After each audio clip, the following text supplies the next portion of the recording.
Bonjour, bienvenue pour cette troisième et dernière conférence sur la physique quantique, qui est donc consacrée à la question de l'interprétation du formalisme, que je dois traiter avant même d'avoir pu vous présenter complètement, évidemment, le formalisme lui-même. On n'en a vu que quelques aspects essentiels.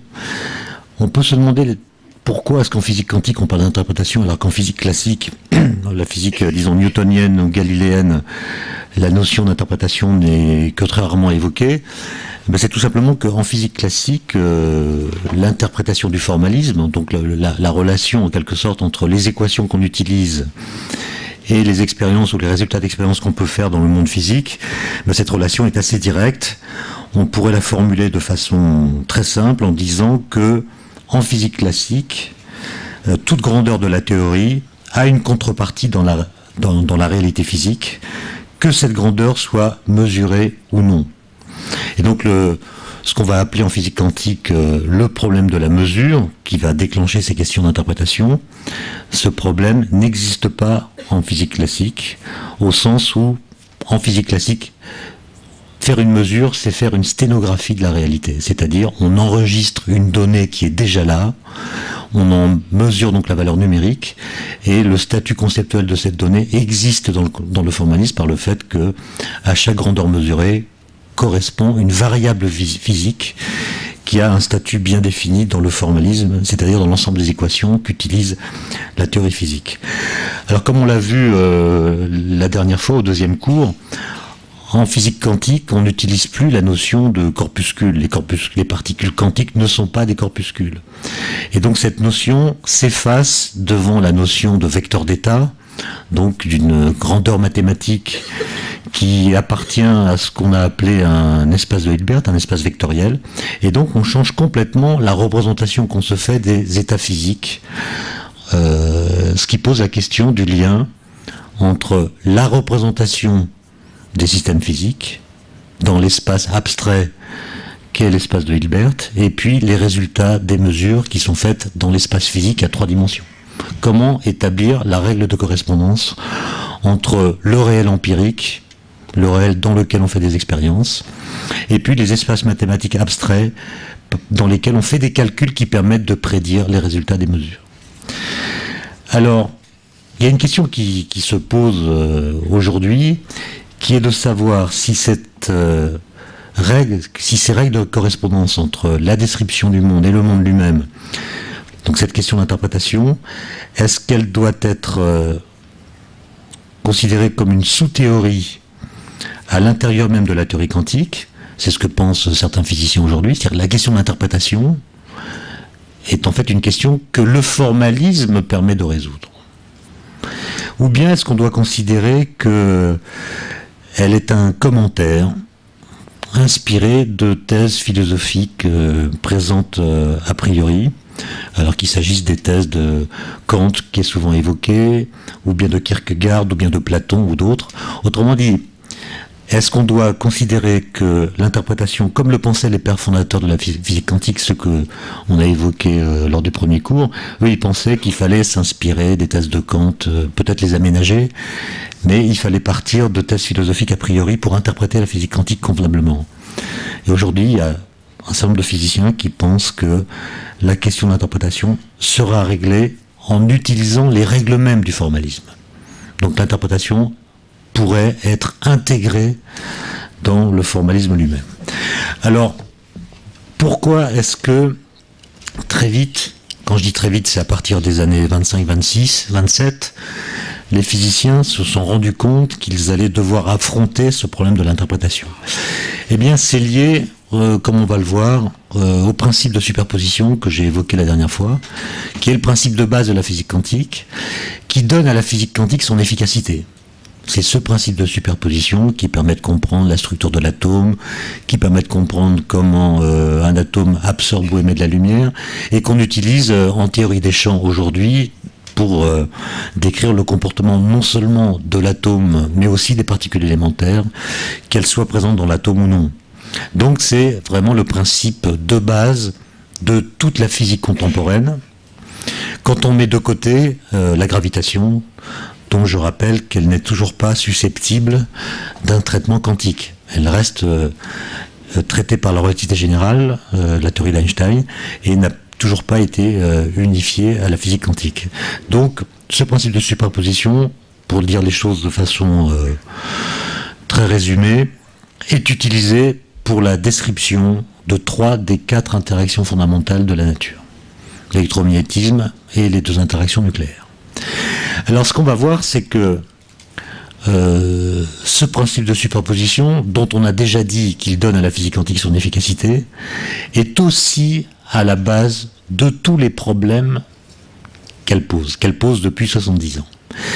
Et plutôt que de faire un historique complet de cette problématique, je vais essayer de résumer le débat par une seule expérience de pensée dont on va voir qu'elle amène à des contradictions, enfin à des conclusions difficiles à accepter.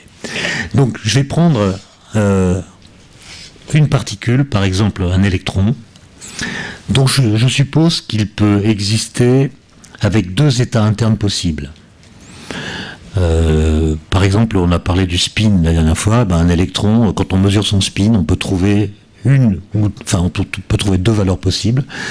Soit le spin qu'on mesure selon une certaine direction de l'espace vaut 1/2 de h bar, h bar étant la constante de Planck divisée par 2pi, ou bien moins 1/2 de h bar. Donc quand vous faites une mesure du spin de l'électron, vous tombez sur l'une ou l'autre de 2 valeurs possibles seulement. Et donc on va dire que l'état de spin de l'électron a 2 valeurs possibles. Soit l'électron est dans l'état A, c'est son spin vers le haut, 1/2 de h bar, soit l'électron est dans l'état B, c'est son spin vers le bas, moins 1/2 de h bar.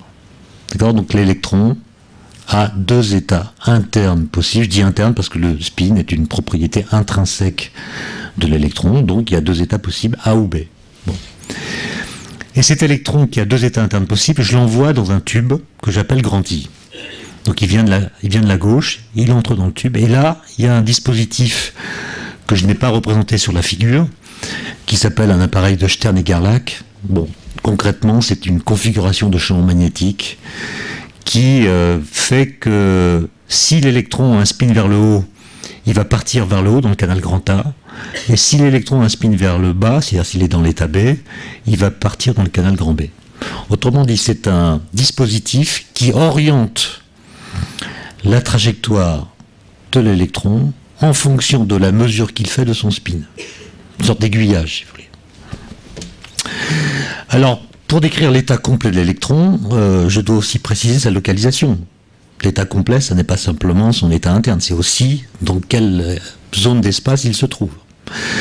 Et je ne vais pas trop me compliquer la vie, je vais décrire l'état complet de l'électron comme étant le produit de son état interne par sa localisation.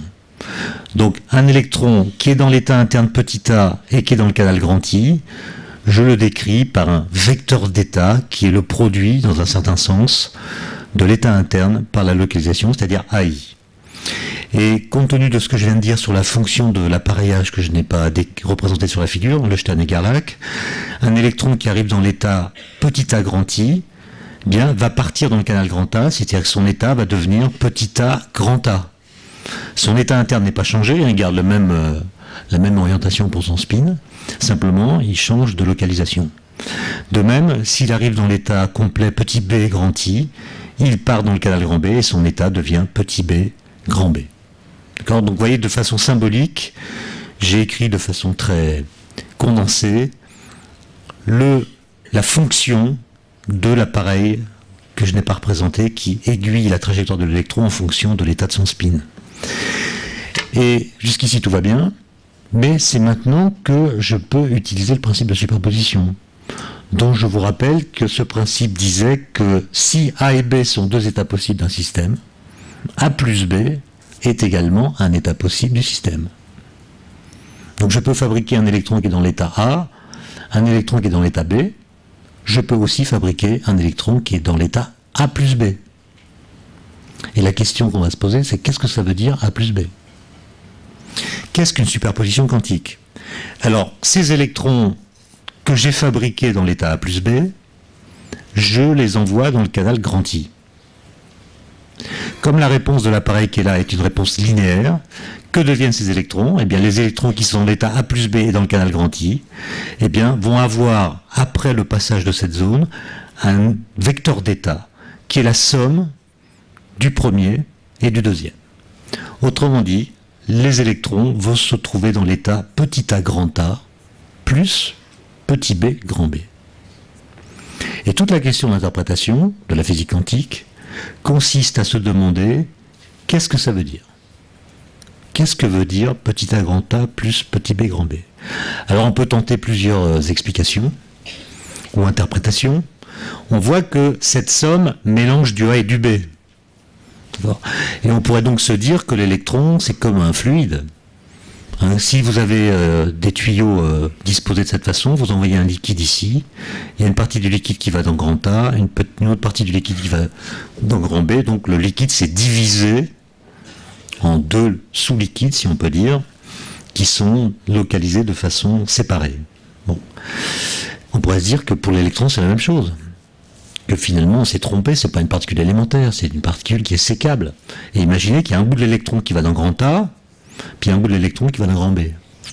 Le problème, c'est que si on met ici ce qu'on appelle un photomultiplicateur, c'est-à-dire un appareil qui est capable de détecter un électron, on en met un ici, sur le canal grand, au bout du canal grand A, un autre ici, au bout du canal grand B, et bien quand on entend un clic, c'est-à-dire le passage d'un électron ici, on n'en entend jamais ici.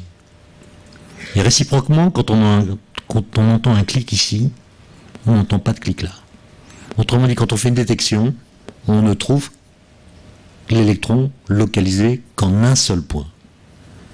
Il apparaît soit là, jamais aux deux à la fois. Donc il est bien indivisible. Alors on peut essayer de compliquer un peu l'interprétation et se dire que lorsqu'il arrive ici, donc au niveau de l'appareillage qui fait la sélection en quelque sorte, l'électron est sommé, c'est le cas de le dire, de faire un choix. Il est sommé de prendre position. C'est-à-dire que quand il arrive là, il est en quelque sorte obligé de choisir entre l'état A et l'état B. Il ne peut pas rester dans cette espèce de superposition ambivalente. Il est obligé de choisir une valeur précise et bien déterminée de son spin. Et on pourra imaginer que s'il choisit A, alors il ira dans le canal grand A. Et s'il choisit B, il ira dans le canal grand B. Donc admettons que ce soit bien ça qui se passe. Et on va simplement compliquer un peu l'expérience en se disant que le canal grand A, on va le refermer sur le canal grand B, comme ceci, pour que les deux chemins aboutissent tous les deux dans un nouveau canal que j'appelle I'. Et j'imagine qu'il se passe ici ce que je viens de décrire. Et j'imagine qu'au lieu d'envoyer un seul électron, je vais en envoyer grand N, un grand nombre, qui sont tous dans le même état initial. Donc ils sont tous dans l'état A plus B grand I, et voilà, ils arrivent là. Il y en a certains qui choisissent A, ils font ce chemin. Les autres choisissent B, ils font ce chemin. D'accord? Si cette interprétation est exacte, ça signifie que dans le canal I', j'ai un mélange de deux populations. C'est-à-dire que j'aurai des électrons qui seront dans l'état AI', c'est ceux qui auront choisi ce chemin, et puis des électrons qui sont dans l'état BI', c'est ceux qui ont choisi le deuxième chemin. Autrement dit, si cette interprétation est exacte, chaque électron qui est dans I' a un état interne bien déterminé. C'est soit A, soit B. Et donc j'ai une population qui mélange deux catégories d'électrons, ceux qui sont dans AI' et ceux qui sont dans BI'. Bon. Le problème, c'est que cette façon de voir ne tient pas. Elle ne tient pas. Pourquoi?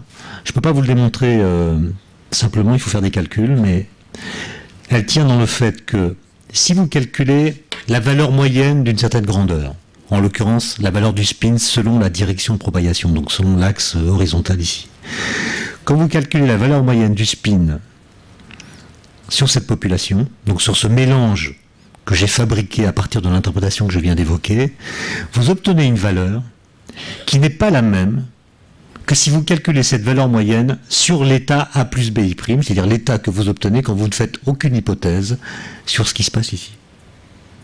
Autrement dit, de ce désaccord, vous pouvez déduire qu'un état de type A plus BI', c'est-à-dire une superposition quantique d'états, n'est pas un mélange. Donc quand vous avez un état A plus B, ça ne signifie pas que cet état mélange du A et du B. Quand l'électron est dans l'état de spin A plus B, ça ne signifie pas qu'il est un peu vers le haut et un peu vers le bas, ou même qu'il est à une valeur nulle qui serait la moyenne entre les deux possibilités. Donc la grande leçon qu'il faut retenir de ceci, c'est qu'une superposition quantique n'est pas un mélange des deux états qu'elle combine.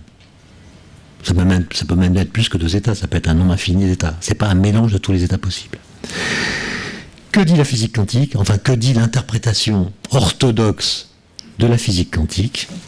Elle dit que lorsque vous avez un électron qui est dans cet état, c'est-à-dire dans un état superposé, elle dit que si vous faites une mesure de la position de l'électron ou bien de son état de spin, vous avez une chance sur deux de trouver l'électron dans le canal grand A avec l'état interne petit a, et une chance sur deux de trouver l'électron dans le canal grand B avec l'état interne petit b. D'accord? C'est tout ce qu'elle dit. Elle dit, si vous faites une mesure, voilà la probabilité que vous obteniez tel ou tel résultat. Si vous ne faites pas de mesure, l'état de l'électron est un état ambivalent, indéterminé, et son spin, par exemple, est une grandeur qui n'a pas de signification physique. Puisque le spin, il peut être A ou B, on ne sait pas très bien comment quelle est sa valeur, indépendamment d'une mesure qu'on peut faire sur lui.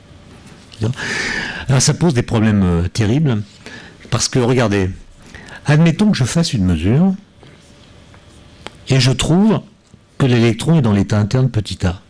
Ça veut dire qu'il apparaît dans le canal grand A, et aussitôt après la mesure, je peux dire que l'électron est dans l'état interne petit a et dans le canal grand A. Ça veut dire que son vecteur d'état, aussitôt après la mesure, c'est petit a grand A. Je vous rappelle qu'avant la mesure, c'était ça. Ça veut dire que le fait de faire une mesure a changé la représentation mathématique de l'électron. Avant, c'était petit a grand A plus petit b grand B. Après, c'est petit a grand A. Ça veut dire que le fait de faire une mesure dans l'espace physique à 3 dimensions a modifié la représentation mathématique de l'électron dans l'espace de Hilbert. La mesure change la description de l'électron. Réciproquement, si je le trouve ici dans le canal grand B avec l'état interne petit b, ça signifie qu'après c'est petit b grand b, d'accord, cet état-là. Et donc là encore, la mesure a modifié la représentation mathématique de l'électron. D'accord ? Il y a eu ce qu'on appelle, enfin ce que Heisenberg a appelé en 1927, une réduction du paquet d'ondes. Avant, on avait une somme. Après, il n'y a plus qu'un des deux termes de la somme qui subsiste. Donc la mesure a modifié, a réduit le nombre de termes qu'on trouve présents dans la somme. Autrement dit, le vecteur d'état a l'air de nous indiquer l'ensemble des résultats possibles d'une expérience, sans préciser ce que sont les valeurs des variables qui seront mesurées par cette expérience, qu'elles restent indéterminées. Et ça, c'est des choses que des physiciens comme Einstein, Schrödinger, De Broglie et quelques autres ne pouvaient pas accepter. L'idée qu'une mesure, au lieu d'être une simple sténographie de la réalité, modifie ou même détermine les propriétés qui sont mesurées, c'est une idée absurde. Pour Einstein et pour quelques autres, une mesure est une opération passive. Une mesure en physique enregistre une grandeur qui est déjà là et déjà bien déterminée. Et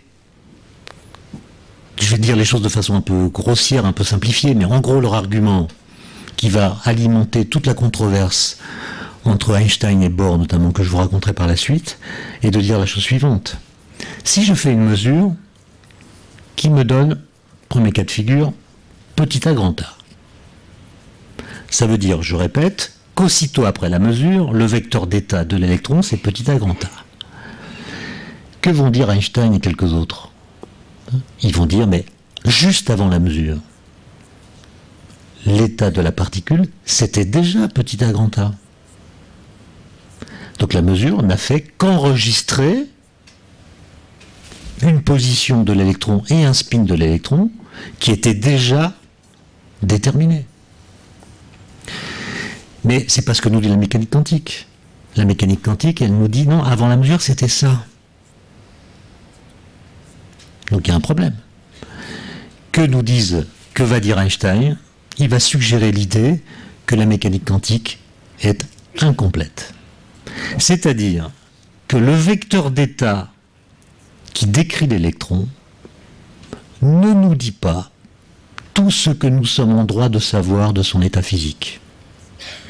Autrement dit, le formalisme de la mécanique quantique oublie des choses. Décrire l'état d'une particule par son vecteur d'état, c'est ne pas tout décrire de son état. Et même si l'idée n'est pas d'Einstein, ça va engendrer des recherches autour de ce qu'on appelle des variables cachées.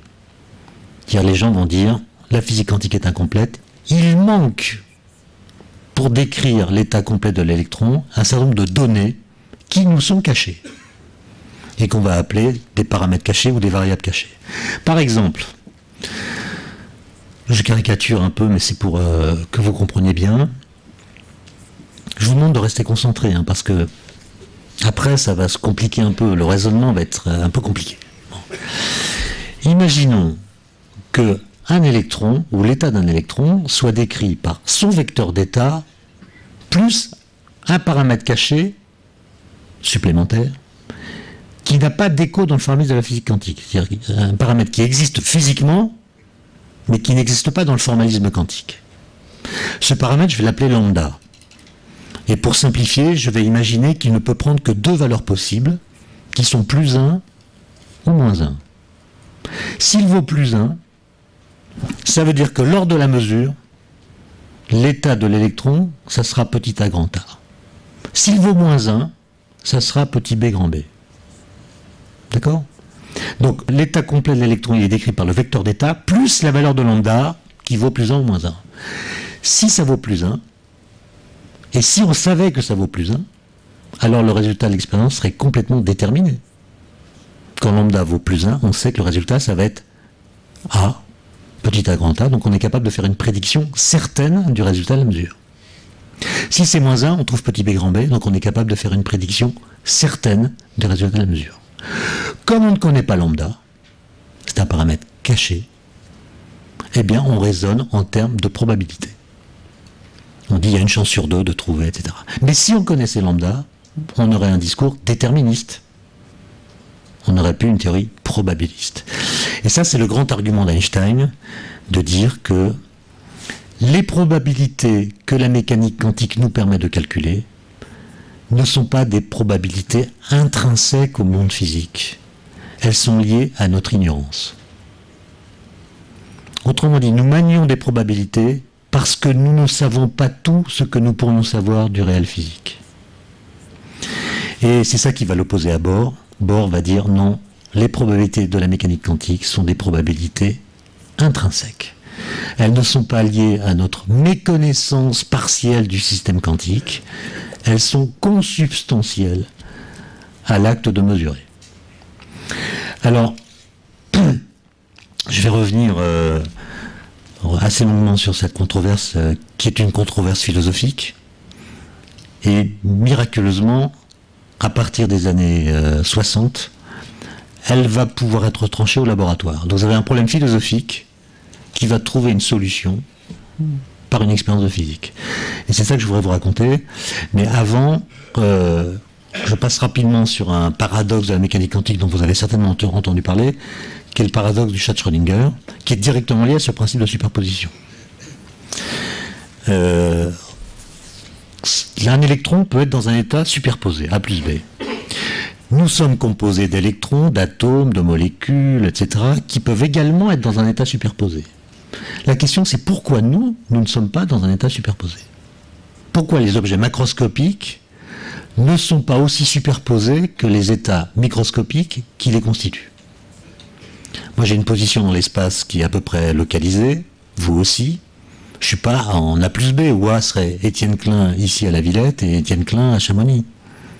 Enfin, hélas, parce que c'est bien de pouvoir dire on est bien localisé. Pourquoi est-ce qu'on est bien localisé alors que nos particules ne le sont pas? Et Schrödinger, il a une correspondance avec Einstein très, très suivie pendant pas mal d'années. Et en 1935, il a repris en fait une idée d'Einstein. C'est Einstein qui a eu l'idée de trouver un stratagème qui transporte le problème de la superposition qui existe à l'échelle microscopique en un problème qui existe aussi à l'échelle macroscopique. Einstein avait imaginé un baril de poudre au bord d'exploser, donc qui est dans un état ambivalent, et Schrödinger a eu le génie de transposer ce problème à celui d'un chat, donc un être vivant, donc c'est plus impressionnant, qui est le chat de Schrödinger. D'accord? Donc vous avez par exemple ici un atome radioactif dans une boîte, vous mettez un chat dans la boîte, une fiole de poison, et vous fermez la boîte, le chat est dedans, il est vivant, et vous savez que la période radioactive de l'élément étant de, je sais pas moi, de 2 jours, si vous attendez 24 heures, donc une journée, la probabilité que l'atome se soit désintégré vaut 1,5, et la probabilité qu'il ne se soit pas encore désintégré vaut également 1,5. Et donc si vous décrivez l'état quantique de l'atome radioactif en question, il est la somme, la superposition, d'un atome qui s'est désintégré et d'un atome qui ne s'est pas désintégré. Donc il est dans un état superposé, A plus B. A, l'atome s'est désintégré, B, l'atome ne s'est pas désintégré. Il ne s'est pas désintégré à moitié, hein. Je vous rappelle, une superposition, ça n'est pas un mélange. Donc vous ne pouvez pas dire qu'un atome dans un état superposé, c'est un atome qui s'est un petit peu désintégré. D'accord? Il y a une chance sur 2 qu'il l'ait fait, une chance sur 2 qu'il ne l'ait pas fait. Point barre. D'accord? S'il s'est désintégré, alors il a été détecté par un dispositif qui fait tomber un marteau, non représenté sur la figure, qui casse la fiole de poison.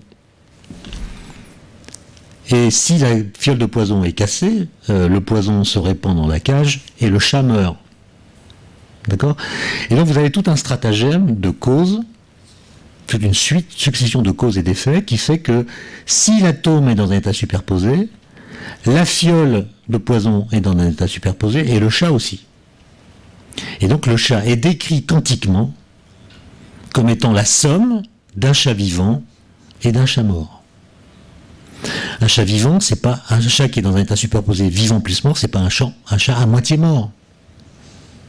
Ou qui serait mort dans la partie basse de son corps et vivant dans la partie haute ou l'inverse. Non, c'est un chat qui, si vous observez son état, eh bien vous avez une chance sur 2 de le trouver vivant, une chance sur 2 de le trouver mort. Était-il vivant ou mort après que vous l'ayez trouvé vivant, par exemple? La question n'a pas de sens. C'est du moins ce que dit Bohr. Parler de l'état physique d'un objet dont on n'a pas mesuré l'état physique, c'est faire de la métaphysique. Donc, la seule façon vraiment concrète de résoudre le paradoxe de Schrödinger, c'est de lui faire rencontrer le chien de Pavlov. Auquel cas, après, il est mort. Alors, le génie d'Einstein, ça a été de comprendre qu'il y avait ce problème et de le transformer de telle sorte qu'il soit insupportable. Et pour ce faire, il est passé d'une particule à 2 particules. S'il n'y a qu'une particule mise en jeu, c'est le scénario qu'on vient de voir, on aboutit à l'idée de la réduction du paquet d'ondes, c'est-à-dire la mesure change l'état physique du système qu'on mesure. Bon. Et Einstein a l'idée d'étendre ce problème à 2 particules. Et il va écrire un article avec 2 collègues en 1935, dont je parlerai tout à l'heure, dans lequel il montre que si la mécanique quantique a raison, et si elle est complète, alors il se passe des choses étonnantes qu'on appelle aujourd'hui la non-séparabilité quantique, ou les intrications quantiques. Alors pourquoi est-ce que ce problème se pose? Je vais le décrire formellement, et puis ensuite je vous raconterai comment l'histoire s'est déroulée entre 1935 et aujourd'hui. Alors, j'ai donc un système capable d'émettre deux particules. Donc c'est un atome, par exemple, qui peut émettre deux photons. Les deux photons partent en sens opposé par conservation d'impulsion. Et je suppose que ces deux particules peuvent exister dans deux états internes possibles, A ou B, toujours la même histoire. Et qu'il y a une règle de conservation qui est mise en jeu dans l'histoire, de telle sorte que si cette particule numéro 1 est dans l'état petit a, l'autre est nécessairement dans l'état petit b. Hein, leur moment cinétique se conserve, donc s'il y en a une qui est vers le haut, l'autre est vers le bas, et réciproquement. Okay. Alors là, j'ai mis une citation de Keith Richards, le guitariste des Rolling Stones, parce que cette intrication, moi, ça me fait penser aux Rolling Stones. Vous savez qu'à chaque fois qu'un Rolling Stone a essayé de faire une carrière solo, ça n'a pas bien marché. Par contre, quand ils sont tous les quatre, ça fait un spectacle incroyable. Et donc les Rolling Stones forment un groupe qui n'est pas la somme de ses constituants. Le tout n'est pas la somme de ses parties. D'accord? C'est ça l'intrication quantique, c'est un effet Rolling Stones. Je cite les Rolling Stones pour des raisons que je pourrais vous détailler s'il y a des questions, mais c'est le groupe, à mon avis, qui montre le plus ça. Les Beatles, ça marche pas du tout, U2 non plus. Bon. Alors, je reviens à mon histoire. Imaginons que c'est la particule numéro 1 qui part avec le spin petit a. Du coup, la particule numéro 2 part avec le spin petit b. Comment est-ce que je décris le vecteur d'état des deux particules ensemble? Là, il y a une règle quantique qui dit que vous devez faire le produit. Donc, le vecteur d'état de la paire de particules, 1 et 2, c'est le produit du vecteur d'état de la première particule, qui est dans l'état A en l'occurrence, par le vecteur d'état de la deuxième particule qui est dans l'état B. D'accord? Vous voyez que là, on a une paire qui est égale à la somme de ses parties, c'est-à-dire la particule 1 a un état bien déterminé, c'est petit a, la particule 2 a un état bien déterminé, bon, etc. Et la paire en question, c'est la somme des deux, c'est la conjonction des deux. Les deux particules ont chacune un état bien défini et la paire également. Maintenant, il y a une autre possibilité, c'est que ce soit la particule 2 qui parte avec l'état interne petit a. Et du coup, c'est la 1 qui part avec le B. Donc il y a une deuxième possibilité, c'est que l'état qui décrit la paire, ce soit psi de 1, au lieu de psi 1, 2, ou la 2 à l'état A et la 1 à l'état B. D'accord? Mais en fait, je ne sais pas laquelle part avec le A et laquelle part avec le B. En plus, les deux particules sont indiscernables. Donc je dois là aussi faire jouer le principe de superposition et dire que tant que je n'ai pas fait de mesure sur l'une ou l'autre de ces deux particules, le vrai vecteur d'état de la paire de particules, c'est la somme psi 1, 2 plus psi 2, 1. D'accord? Vous faites jouer le principe de superposition comme d'habitude. D'accord? Et vous voyez que là, ça devient très embêtant. Parce que quand la fonction d'onde, le vecteur d'état de la paire est bien défini, les particules qui sont censées la constituer sont dans des états internes non définis. Vous connaissez parfaitement le vecteur d'état de la paire, mais vous êtes incapable de me dire si c'est la particule 1 qui est dans l'état A ou si c'est la particule 2. Parce que les deux possibilités cohabitent en quelque sorte dans cette superposition. D'accord? Donc la description du tout, c'est-à-dire de la paire de particules, n'est pas équivalente à celle de ses parties. Quand les parties ont un état bien défini, donc c'est soit ça, la paire, elle, n'est pas bien définie. Il manque les interférences quantiques qui viennent de cette superposition. Ils viennent ce qu'on appelle les corrélations. Il manque, pardon, ce qu'on appelle les corrélations quantiques. Donc quand vous connaissez bien la paire, vous ne connaissez pas bien les parties. Et quand vous connaissez les parties, il vous manque les corrélations qui interviennent quand c'est la paire qui joue en entier. Et c'est ce phénomène d'intrication qui va donner lieu à la non-séparabilité quantique. Alors, vis-à-vis de ce débat, je le dis rapidement, il y a en fait trois attitudes possibles.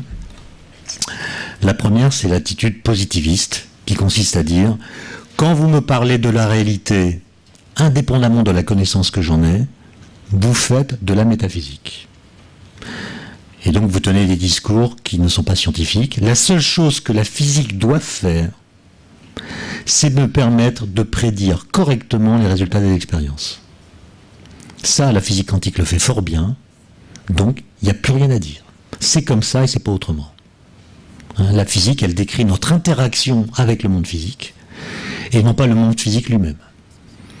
Et donc ça sera l'attitude qui deviendra ce qu'on appellera à partir des années 27 l'interprétation de Copenhague, parce que Bohr était danois et on a repris le nom de sa ville pour désigner cette interprétation qui sera l'interprétation majoritaire.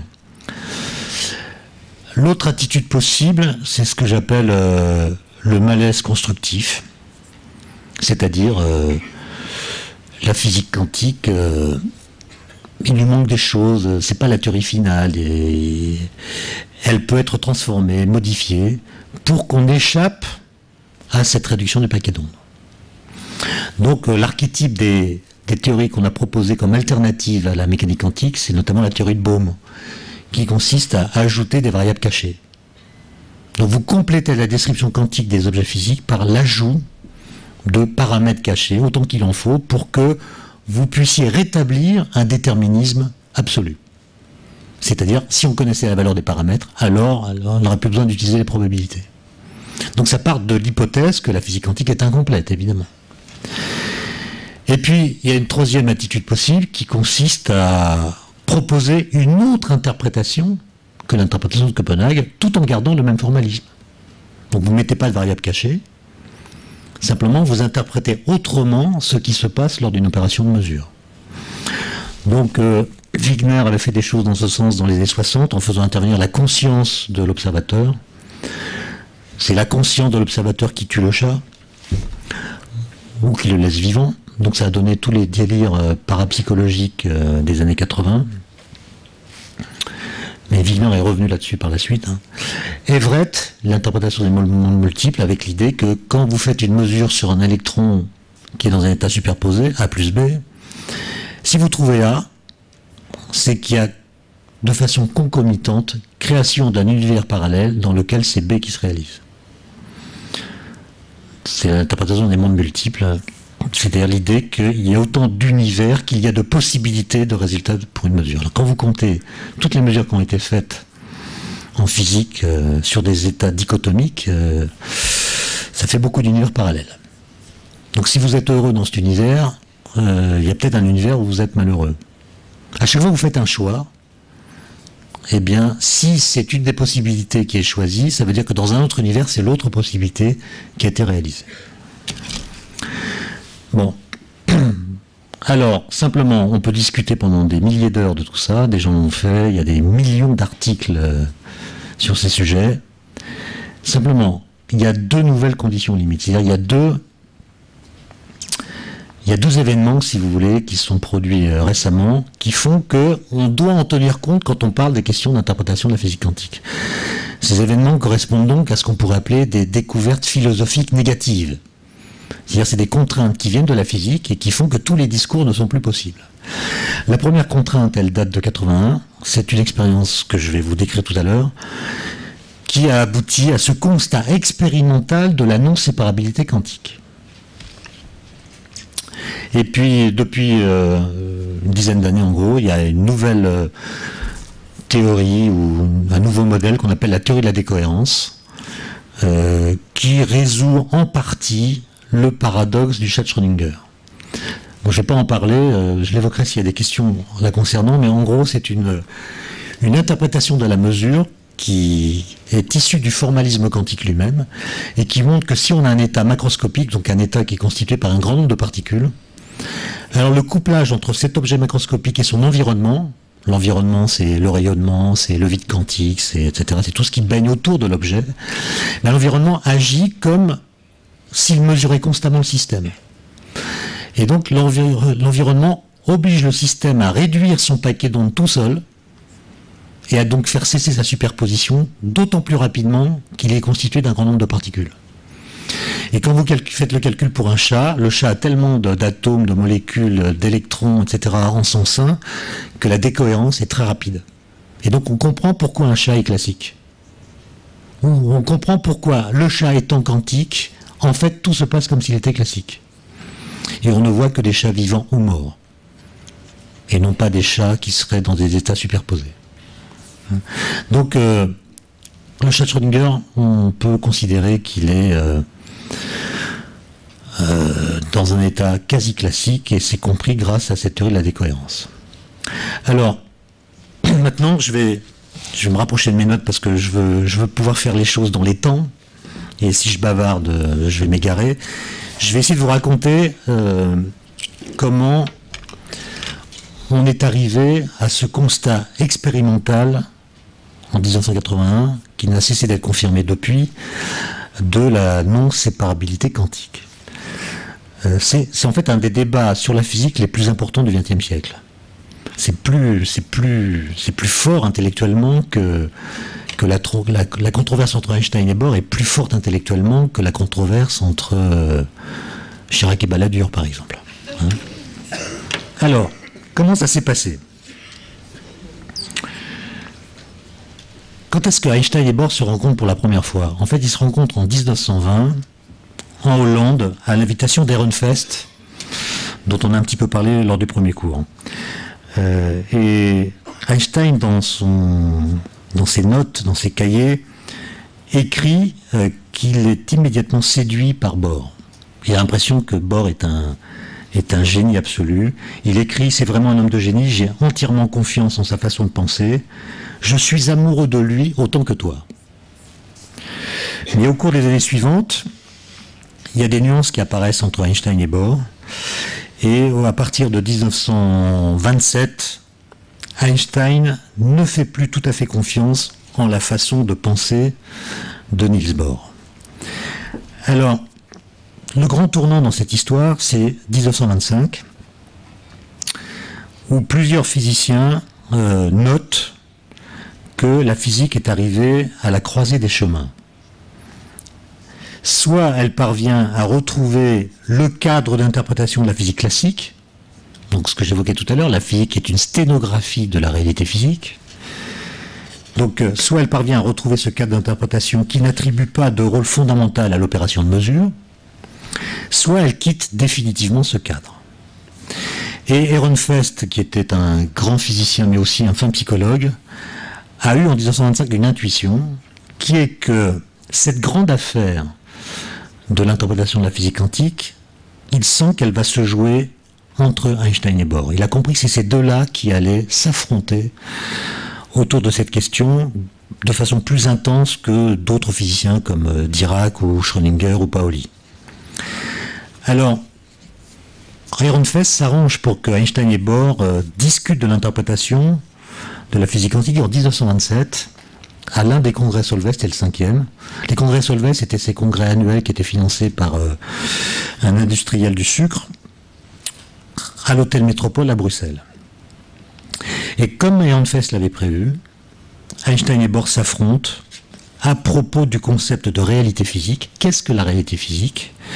Et à propos de ce que l'on peut en dire et en connaître.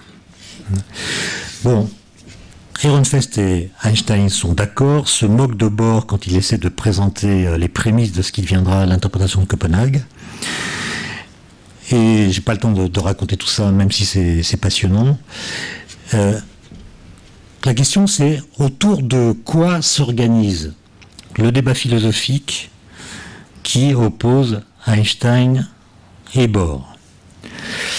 Alors Einstein, dès 1927, reconnaît que la théorie quantique est une théorie ingénieuse et il loue sans la moindre réserve son efficacité opératoire et sa portée pratique. Vous ne trouverez pas un texte d'Einstein dans lequel il dirait que la physique quantique est fausse. Il n'a jamais écrit cela, ni ne l'a pensé. Simplement, il dit qu'une théorie physique ne doit pas être jugée à l'aune de sa seule efficacité. Car une théorie physique n'a pas pour seule mission, si on peut dire, de prédire correctement les résultats des expériences. D'après lui, elle doit également dépeindre ce qu'il appelle les structures intimes du réel, c'est-à-dire le réel tel qu'il existe indépendamment de nous. Ce qu'Einstein appelle la réalité, c'est ce qui existe indépendamment de nous. Or, à ses yeux, la physique quantique ne remplit pas cette mission. Pour deux raisons que vous êtes en mesure de comprendre compte tenu de ce que je vous ai dit la dernière fois et aujourd'hui. Première raison, la théorie quantique stipule que si on connaît l'état d'un système physique, on ne peut généralement pas prédire le résultat d'une mesure, mais seulement calculer les probabilités d'obtenir tel ou tel résultat. Parmi tous les résultats possibles a priori, un seul est sélectionné par hasard par l'opération de mesure.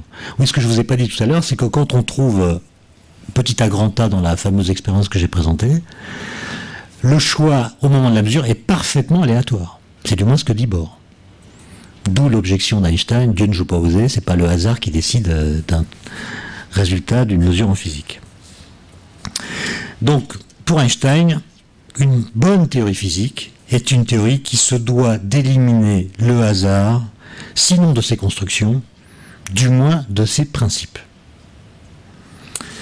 Deuxièmement, c'est la deuxième objection d'Einstein, Einstein y tient à ce qu'on pourrait appeler le réalisme ordinaire des physiciens.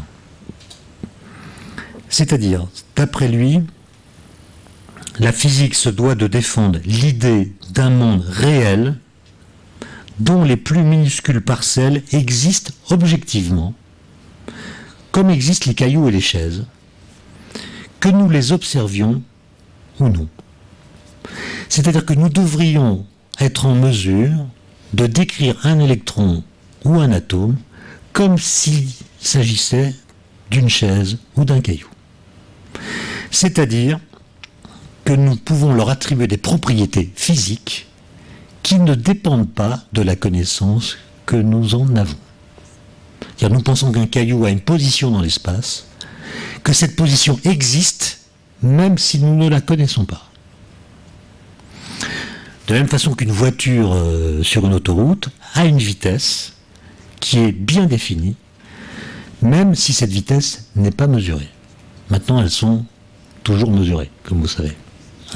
Mais avant qu'il y ait des radars, on pensait quand même que les vitesses des voitures étaient bien déterminées, même si elles étaient inconnues.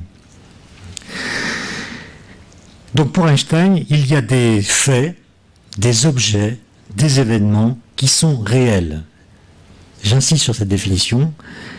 Il écrit « Ils ne sont pas seulement des réalités pour nous, mais bien d'authentiques réalités tout court. » Or ce réalisme-là est laissé de côté par la physique quantique, comme on l'a vu, puisque, par exemple, le spin d'un électron n'est pas réel, n'est pas décrit comme réel tant qu'une mesure n'est pas faite sur sa valeur. Alors, qu'est-ce que Bohr lui rétorque en 1927 à ce congrès Solvay? Il rétorque qu'il ne faut pas considérer qu'il existe une réalité indépendante de l'appareil de mesure, car d'après lui, il est impossible d'obtenir une séparation nette entre le comportement des particules et leur interaction avec les appareils qui déterminent leurs conditions d'existence. Donc pour Bohr, la vitesse d'une particule n'est pas une propriété de la particule. La vitesse d'une particule est une propriété partagée entre la particule et le détecteur qui permet de la mesurer. De sorte que, d'après Bohr, ce qu'une théorie physique peut prétendre décrire, ce sont seulement des phénomènes incluant dans leur définition le contexte expérimental qui les rend manifestes et non une réalité prétendument objective. La physique ne décrit plus le réel, elle décrit le contexte dans lequel on entre en interaction avec le réel. Alors, ce débat est évidemment passionnant. Il va se poursuivre jusqu'à la mort d'Einstein en 1955. Bohr, lui, est mort en 1962. Mais en fait, ce débat, il a connu plusieurs temps forts, notamment un premier en 1935. grâce à un article de 4 pages seulement, écrit par Einstein et 2 de ses collaborateurs. Il était aux États-Unis à l'époque. Enfin, il était déjà aux États-Unis. Le premier, c'est Boris Podolsky, qui est en fait le rédacteur de l'article, et Nathan Rosen, un deuxième physicien. Et cet article, on l'appelle l'article EPR, du nom des initiales des 3 auteurs, Einstein, Podolsky, Rosen. C'est le seul article de la Physical Review dans lequel il n'y a pas de référence à la fin. Donc il ne cite personne. Une sorte d'article qui ne parle que des principes fondamentaux de la physique quantique et des déductions qu'on peut en tirer. Et paradoxalement, c'est l'article le plus cité de l'histoire de la physique. Tapez EPR sur Google et vous verrez l'impact qu'a pu avoir ce petit papier de 4 pages, impact bien supérieur à tout ce qui provient du réacteur expérimental EPR en construction en Normandie. Alors qu'est-ce que Einstein et ses co-auteurs font dans cet article? Eh bien, ils présentent pour la première fois une situation dans laquelle la mécanique quantique prédit des corrélations très fortes entre des particules éloignées l'une de l'autre. Ce que j'ai un peu montré tout à l'heure. Peut-être que je peux d'ailleurs revenir sur le schéma. Imaginez donc que la paire de particules soit dans cet état-là. D'accord? Je fais une mesure, par exemple ici, du spin de la particule 2. Je trouve B. Ça signifie que le vecteur d'état de la paire, c'est ça. Donc la mesure a tué ce terme. Il y a une réduction du paquet d'ondes. Mais ça signifie que dès lors que j'ai mesuré B pour la particule 2, aussitôt, le spin de la particule 1 devient A. Alors qu'avant, c'était pas A, c'était une chance sur 2 que ce soit A, une chance sur 2 que ce soit B. D'accord? Donc ça veut dire que cette mesure ici a déterminé l'état de la première particule, quelle que soit la distance qui les sépare. Donc pour Einstein, c'est pas possible ça. Ça signifie qu'il y a un signal qui part d'ici et qui va dire à la particule 1, moi j'ai choisi B, donc tu dois choisir A. Ce système, ce message ne peut pas aller plus vite que la lumière. C'est Einstein qui parle, il est le père de la relativité, il ne va pas admettre qu'un signal puisse aller plus vite que la lumière. Donc d'après lui, si on trouve B pour la particule 2, ça signifie que avant la création des 2 particules, plutôt au moment où elles ont été formées, la particule 1 était déjà dans l'état A, si on a trouvé que la 2 était dans l'état B. D'accord? Donc il manque une variable cachée, un lambda qui vaut plus 1 ou moins 1, et qui, a priori, s'il était connu, permettrait de dire quel sera le résultat d'une mesure du spin sur la particule 2, ou bien le résultat d'une mesure du spin sur la particule 1. Mais là, on a l'impression qu'il y a une sorte d'influence à distance, qui, dès lors qu'une mesure est faite sur l'une des 2 particules, vient influencer l'état de l'autre particule. Une sorte de corrélation qui s'établit entre les mesures faites sur l'une ou sur l'autre. Alors, l'article d'Einstein prédit donc l'existence de corrélations qui apparaissent si les 2 particules sont préparées dans un état physique autorisé par la théorie, mais dont les propriétés sont surprenantes, c'est ce que je viens d'écrire.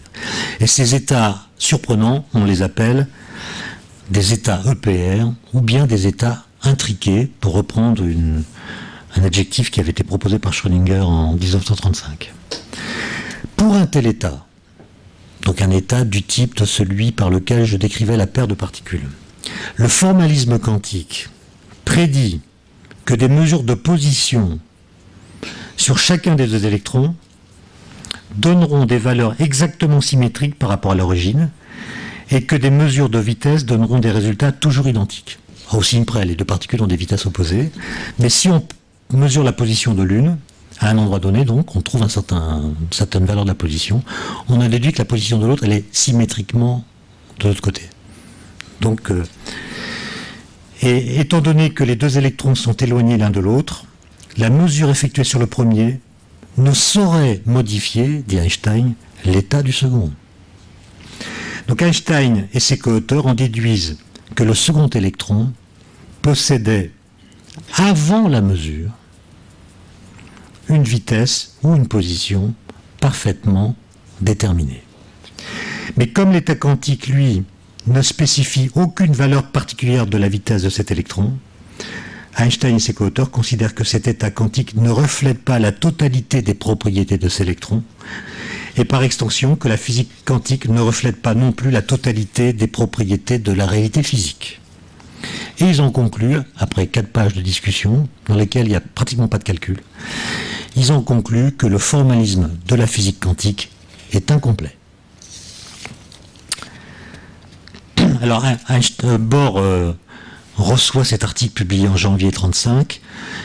Il est à la fois émerveillé par l'argumentation d'Einstein, qui est absolument géniale, et il est troublé par l'argument qu'ils utilisent.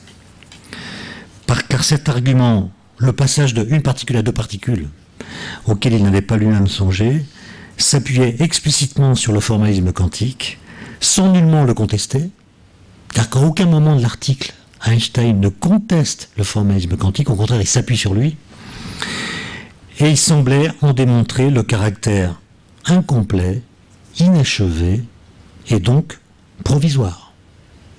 Donc Einstein considère que la physique quantique, elle marche très bien, mais un jour, on aura pu la compléter par une théorie plus fondamentale qui rétablira la réalité, le réalisme ordinaire des physiciens, en même temps que le déterminisme de la physique classique.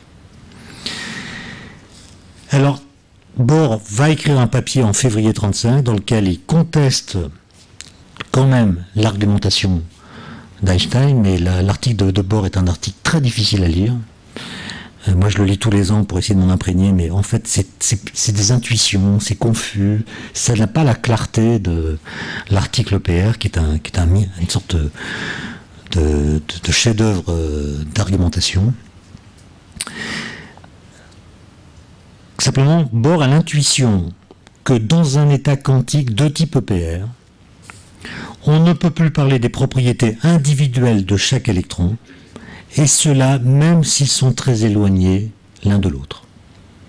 Autrement dit, Bohr a l'intuition de la non-séparabilité quantique qui interdit qu'on puisse parler séparément de l'un ou l'autre des deux électrons qui forment une paire, dès lors qu'entre eux existent les corrélations prévues par la mécanique quantique. Alors, c'est évidemment un débat fondamental, et vous pensez peut-être que ce débat, qui touchait les fondements même de la physique du monde microscopique, a eu forcément un immense écho chez les physiciens. En fait, pas du tout. L'article, à l'époque, passe pratiquement inaperçu. À cette époque, la physique quantique allait de succès en succès, au niveau de l'atome, puis au niveau du noyau de l'atome. Et la plupart des physiciens se désintéressèrent de ces questions qui leur paraissaient académiques. Autrement dit, l'adhésion à l'une ou l'autre des deux positions, celle d'Einstein ou celle de Bohr, leur semblait une affaire de goût personnel ou de choix épistémologique, sans que cela ait la moindre conséquence sur la mise en œuvre du formalisme quantique. Et Einstein lui-même ne disait pas qu'il fallait utiliser autrement la physique quantique, mais simplement changer la façon de la considérer et de l'interpréter. Donc à la limite, qu'on soit einsteinien ou bohrien, ça ne change pas l'usage que l'on fait de la physique quantique. Et donc les physiciens avaient tendance à considérer que c'était des problèmes philosophiques. Et en plus, il y avait l'espoir qu'au niveau du noyau des particules élémentaires qu'on découvrait petit à petit, on arriverait à fonder une nouvelle physique qui ferait de la physique quantique une physique éphémère, qui avait révolutionné la physique classique et puis ensuite été elle-même remplacée par une autre physique. Et pendant 30 ans, les termes du débat entre Einstein et Bohr ne furent guère modifiés. Le seul événement marquant fut le travail de David Bohm que j'ai évoqué, qui proposa une version de l'expérience de pensée EPR portant non plus sur des observables continus, vitesse et position, comme dans l'article d'Einstein, mais sur des observables discrètes, le spin, que j'ai utilisé tout à l'heure dans mon exemple, qui ne peuvent prendre que deux valeurs, comme la projection du spin d'un électron sur un axe, ou comme la polarisation d'un photon mesurée le long d'une certaine direction. Vous voyez, l'article de 35, 30 ans de relative indifférence, et puis en 64, là il y a un deuxième temps fort grâce à un physicien irlandais, un physicien théoricien qui travaillait au CERN à l'époque, qui s'appelle John Bell. Et John Bell, il était turlupiné par ce problème, mais il était payé au CERN pour faire des calculs de section efficace, qui a calculé les probabilités que telle collision de particules produise telle autre particule, parce que le CERN faisait des collisions de particules à l'époque, et il était payé pour ça. Et il n'avait donc pas le temps de se consacrer à l'examen des problèmes fondamentaux de la physique quantique, et donc il a choisi de prendre une année sabbatique. Donc il s'est mis en congé du CERN pendant une année pour tirer au clair ce problème. Et il publie un article en 1964 qui va avoir un impact très grand sur la suite de l'histoire. C'est un article vraiment génial lui aussi, mais pour comprendre ce qu'il contient, il faut revenir à l'article pair lui-même.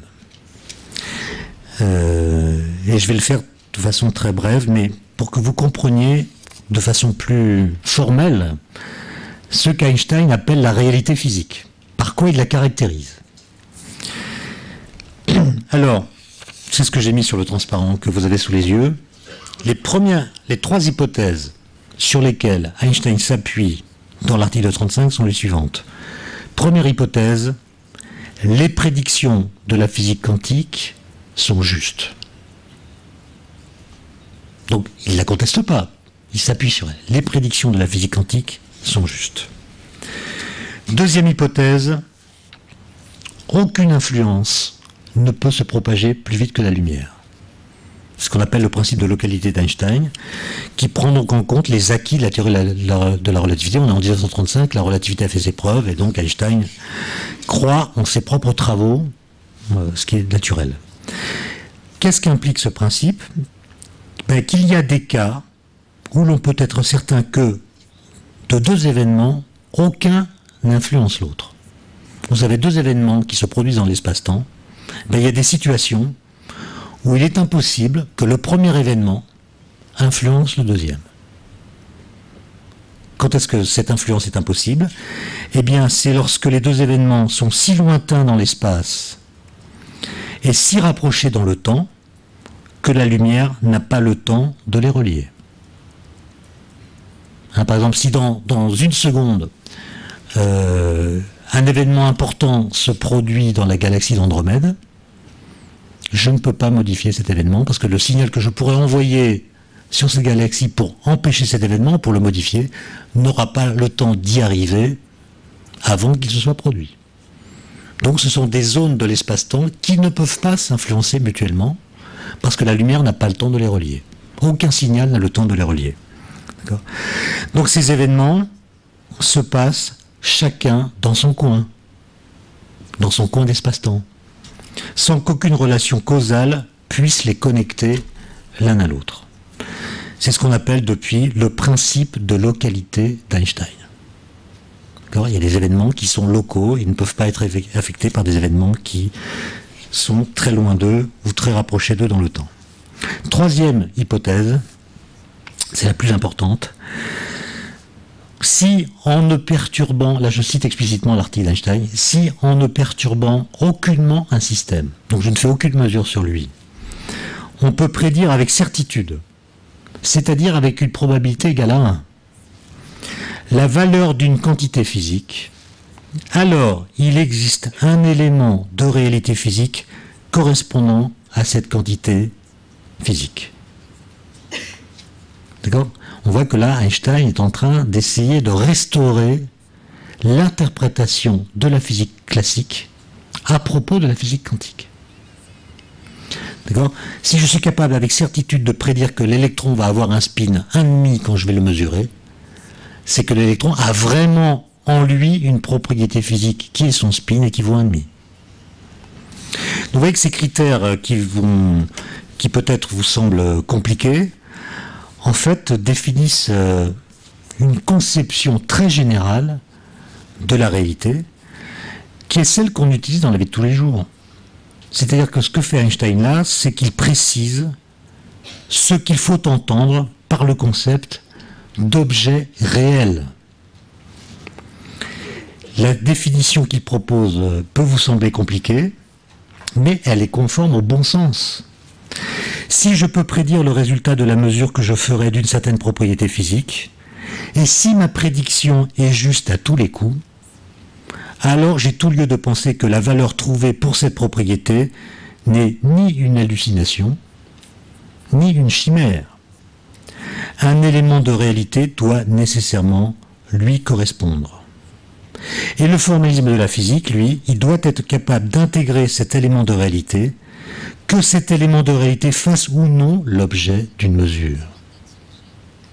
Mais c'est là qu'est l'argument décisif. Et c'est à cette seule condition qu'une théorie physique peut, selon Einstein, être présentée comme complète. Alors, je vois vos têtes sans mes lunettes, donc je ne les vois pas bien, mais je comprends quand même que vous avez du mal à suivre. Donc on va prendre un exemple simple. Supposons que nous disposions de deux cartes. Une carte bleue et une carte verte. Et ces cartes, nous allons les placer chacune dans une enveloppe scellée. La carte bleue, je la mets dans une enveloppe. La carte verte, je la mets dans une deuxième enveloppe. Je bats les deux enveloppes, je les mélange. Je les bats comme on bat des cartes. Je donne une enveloppe à Paul et je donne l'autre enveloppe à Jules. Quand Paul ouvre son enveloppe, il découvre la couleur de sa carte. Vous êtes d'accord qu'avant qu'il fasse la mesure, la probabilité qu'elle soit bleue était égale à 1,5. La probabilité qu'elle soit verte était égale à 1,5. Le résultat qu'il obtient en ouvrant l'enveloppe est évidemment anticorrélé à celui qu'obtiendra Jules. Si la carte de Paul est bleue, celle de Jules sera verte, et réciproquement. Vous êtes d'accord avec ça? Il n'y a aucun paradoxe qui apparaît ici. La couleur de la carte de Paul et celle de Jules ont été tirées au sort au moment du mélange des enveloppes, et ce n'est pas le fait que Paul prenne connaissance de la couleur de sa carte qui détermine la couleur de la carte de Jules. Quand Paul ouvre sa carte, son enveloppe, il trouve bleu. Pourquoi? Parce qu'au moment du mélange, c'est la carte bleue qui a été dans l'enveloppe qu'on lui a donnée. Donc il trouve la carte bleue parce que son enveloppe a toujours contenu la carte bleue. Et c'est ce type d'argument que l'hypothèse C d'Einstein condense. Il y a un élément de réalité physique associé à la couleur de la carte de Jules, puisque sans la perturber en quoi que ce soit, c'est-à-dire sans ouvrir l'enveloppe de Jules, on est capable de déterminer la couleur de sa carte. Il suffit pour cela de demander à Paul son propre résultat. D'accord? Paul, en ouvrant son enveloppe, découvre la couleur de sa carte et aussitôt, il connaît la couleur de la carte de Jules. Même si Jules n'ouvre pas son enveloppe, même si Jules est parti à 1 million d'années-lumière de Paul.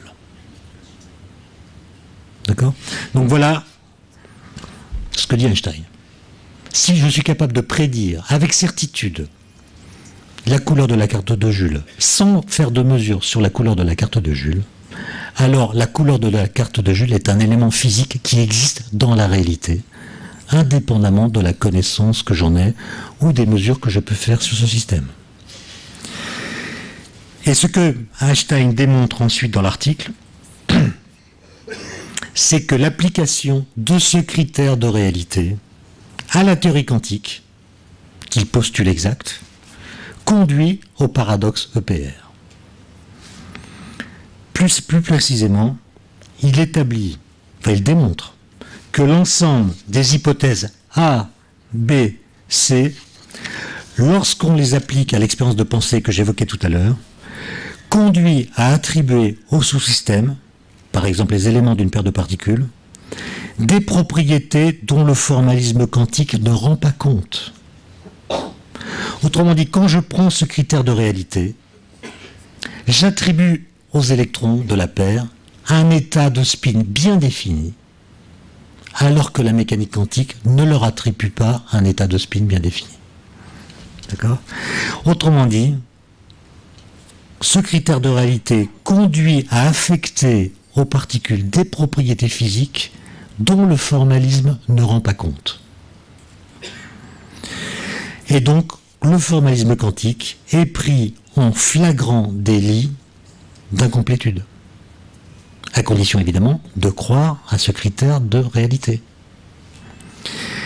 Et Einstein conclut qu'il doit exister un niveau de description plus fin de la réalité que celui que propose la physique quantique, et évidemment, ce niveau de description plus fin reste à découvrir.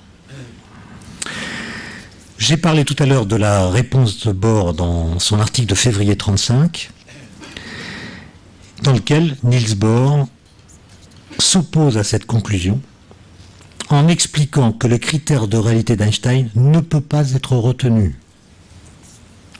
Puisqu'il est impossible d'obtenir une séparation nette entre le comportement des particules et leur interaction avec les appareils qui définissent leurs conditions d'existence, on doit considérer que la vitesse d'une particule n'est pas une propriété de la particule elle-même, mais une propriété partagée entre la particule et l'instrument de mesure.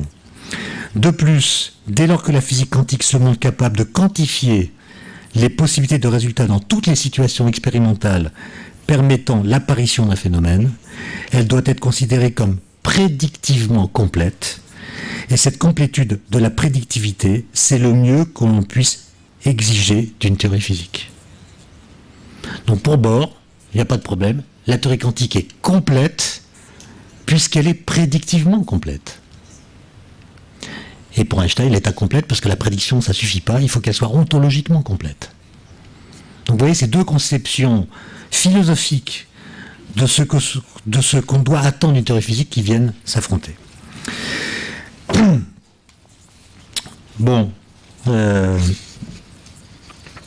maintenant, j'en viens à John Bell, simplement en vous disant auparavant que il y a deux physiciens essentiellement qui ont essayé de travailler dans le sens que préconisait Einstein, c'est-à-dire qui ont essayé de compléter la physique quantique en introduisant des variables cachées supplémentaires, qui sont Louis de Broglie et David Bohm. Donc ils ajoutent des paramètres supplémentaires permettant de compléter la description des états physiques. Un état physique, c'est décrit par le vecteur d'état de la physique quantique plus autre chose. Alors, cette affaire a été élucidée en deux temps. John Bell, pour la partie théorique, et puis des physiciens expérimentateurs pour la partie partage entre les différentes interprétations possibles. John Bell, c'était un physicien réaliste au sens d'Einstein. Il était d'accord avec Einstein. C'est-à-dire qu'il était a priori porté à partager son point de vue selon lequel les événements physiques surviennent d'eux-mêmes indépendamment du contexte expérimental de leur manifestation. Mais il a remarqué, donc ce qu'il voulait, c'était prouver qu'Einstein avait raison. Mais en voulant démontrer qu'Einstein avait raison, il a remarqué un truc très bizarre. Il a remarqué que toutes les théories qui avaient été bâties dans le but de compléter la physique quantique grâce à l'introduction de paramètres supplémentaires, notamment la théorie de de Broglie, l'onde pilote, ou bien la théorie de David Bohm, toutes ces tentatives ne parvenaient à satisfaire aux critères A et C qu'en violant le critère B. Autrement dit, aucune des tentatives qui allaient dans le sens d'Einstein n'était capable en apparence de satisfaire les trois critères en même temps. Autrement dit, ces théories étaient non locales, puisqu'elles violaient le principe de localité d'Einstein. Elles étaient non locales. On verra ce que ça veut dire. Et John Bell s'est posé la question de savoir s'il s'agissait d'une imperfection de ces théories particulières, donc c'est David Bohm qui avait mal fait le travail, disons, ou bien si c'était une propriété générale de toutes les théories à variables cachées susceptibles d'être construites.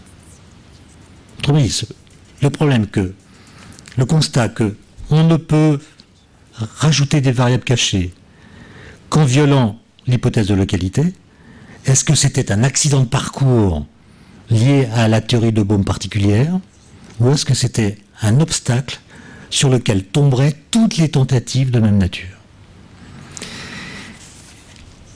Eh bien, John Bell élucide cette question, c'est l'article vraiment génial de 64, et il montre de façon formelle que n'importe quelle théorie prétendant décrire la réalité et satisfaisant aux hypothèses A et C viole nécessairement l'hypothèse B. Donc ce n'est pas un accident de parcours.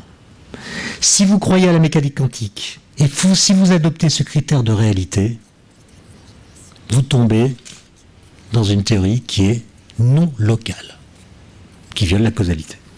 D'accord ? Alors, je vois que le temps passe, il faut que je me dépêche.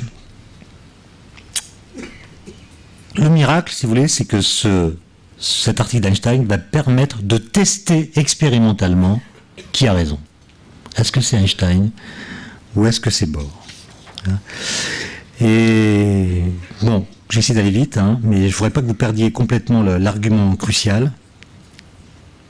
Ce que montre John Bell également dans cet article, c'est que toute théorie réaliste, c'est-à-dire satisfaisant aux trois hypothèses d'Einstein, entraîne des restrictions portant sur les résultats prévus pour certaines mesures.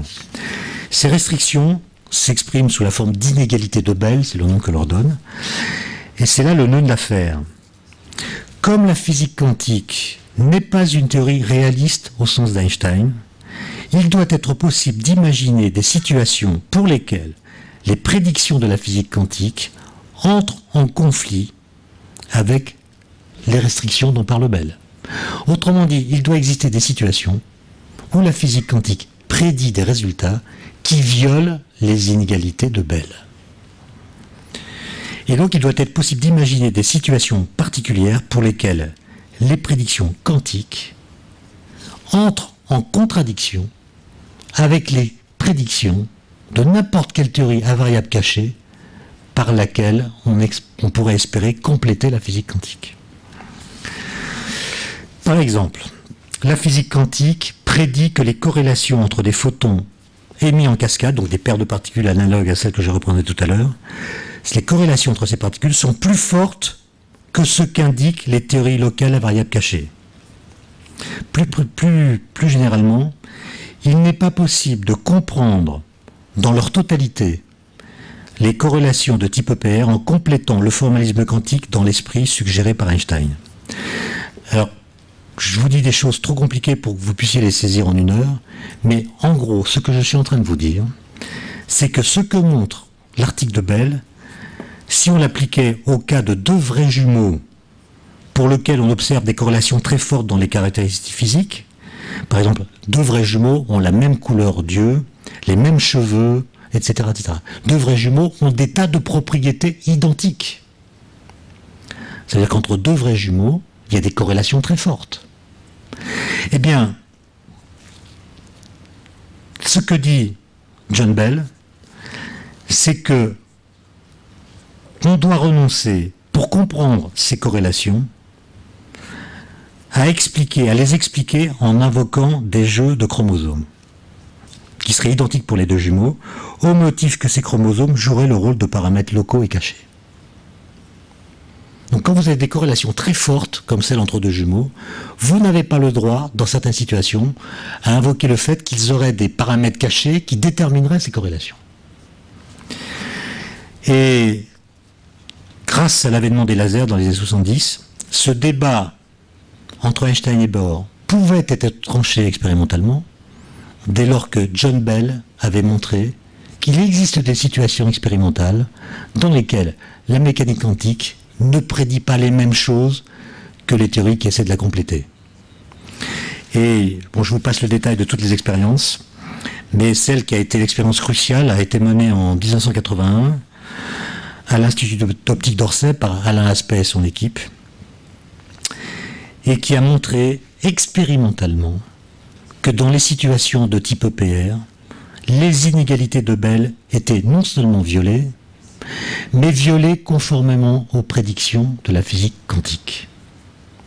Ça veut dire que dans certaines situations, deux particules qui ont interagi dans le passé ont des propriétés que leur distance mutuelle, aussi grande soit-elle, ne suffit pas à séparer. Donc même si ces particules sont très éloignées l'une de l'autre, vous ne pouvez pas les considérer comme indépendantes l'une de l'autre. Elles forment un tout inséparable. Il y a des corrélations qui les lient. Elles forment un état intriqué. Et ce comportement global neutralise toute tentative d'explication en termes de particules possédant chacune en propre à l'avance la propriété qu'on a décidé de mesurer. Alors, la conclusion de ce cours, c'est que il faut définitivement renoncer à interpréter la physique quantique dans le sens des idées d'Einstein. Il n'existe aucun espoir de pouvoir la compléter en introduisant une théorie locale à variables cachées. On ne peut la compléter que par des variables cachées non locales. Je n'ai pas le temps d'expliquer ce que ça veut dire. Mais on ne peut pas sauver la localité. Donc on doit admettre la non-localité, c'est-à-dire la non-séparabilité. Et ma conclusion pour l'ensemble du cours sera assez brève et elle sera la suivante. Lisez les textes des créateurs de la science moderne. Je pense à Galilée et Descartes, notamment. Ce sont des physiciens ou des philosophes qui adhéraient, pour ce qui est de la physique, à ce qu'on appelle aujourd'hui le mécanicisme. C'est-à-dire que selon eux, toute description de la réalité doit être formulée au moyen des seuls concepts de position, de figure, de mouvement, concepts que Descartes considérait comme innés. On a un concept inné de position, de vitesse, etc.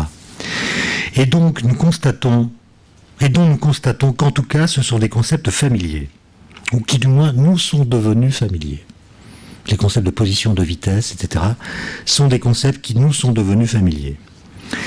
Et sous l'influence d'une certaine vulgarisation, ce mécanicisme un peu simplet continue d'irriguer notre façon de parler des objets physiques. On continue de parler des électrons comme si c'était des petites chaises, ou des petites boules, ou des petits cailloux.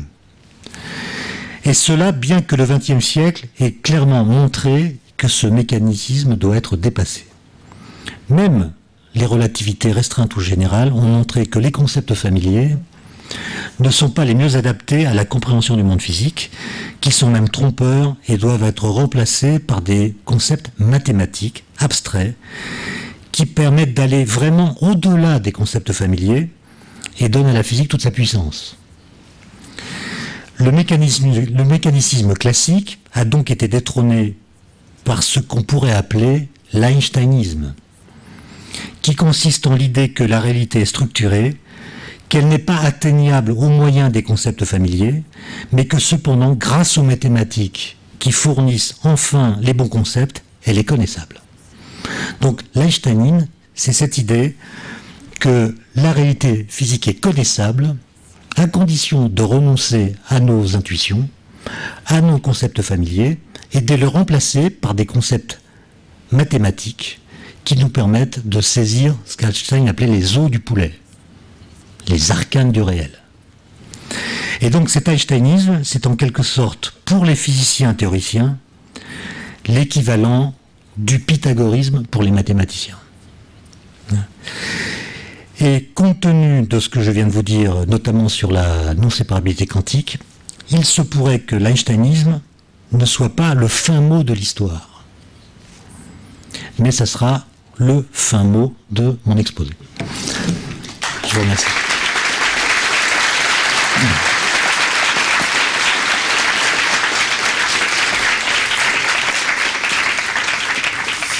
Bon, alors est-ce qu'il y a des questions? Levez la main, voilà. Donc il y a Sophie qui est avec moi aussi. Bon, je prends la première question, voilà. Première question.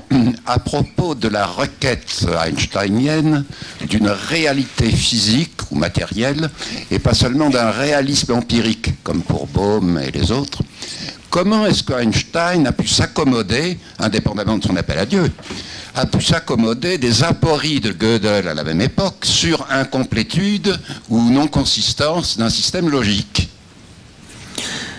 En fait, ces deux problèmes séparés, le mot incomplétude n'a pas du tout le même sens selon qu'on le place dans le débat quantique, où là il s'agit simplement de compléter le formalisme pour qu'il devienne déterministe et restitue la possibilité d'un réalisme ordinaire des physiciens, et l'incomplétude, au sens de Gödel, qui est un problème d'axiomatique. D'accord, où on peut, dans certains cas, décider de la valeur de vérité d'une proposition mathématique qu'en dehors du système d'axiomes qu'il a. Donc, je pense que c'est deux débats indépendants.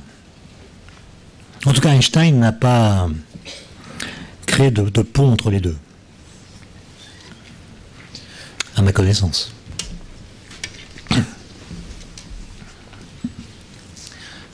Pardon. Moi, j'ai pas de difficulté à admettre que la réalité physique que l'on observe ne représente pas le fin mot de l'histoire, tout simplement parce que notre cerveau, qui a été formé par l'évolution, a été formé par la réalité physique palpable et pas par autre chose. Mais alors, les mathématiques, pourquoi elles auraient une vérité supérieure, puisque ce sont aussi des produits de notre cerveau? Ça, c'est vous qui le dites. Hein. Justement, toute la question... Enfin, il y a beaucoup de questions dans ce que vous dites, mais quel est le véritable statut des mathématiques? Moi, je réinterprète votre question comme étant comment se fait-il que les mathématiques soient efficaces en physique? Finalement, la relativité produit un formalisme qui est en rupture avec le sens commun, mais en même temps, ce formalisme, il nous permet de comprendre ce qui se passe quand une particule va très vite ou quand elle entre en collision avec une autre particule, E égale MC2, etc. E égale MC2, c'est pas intuitif.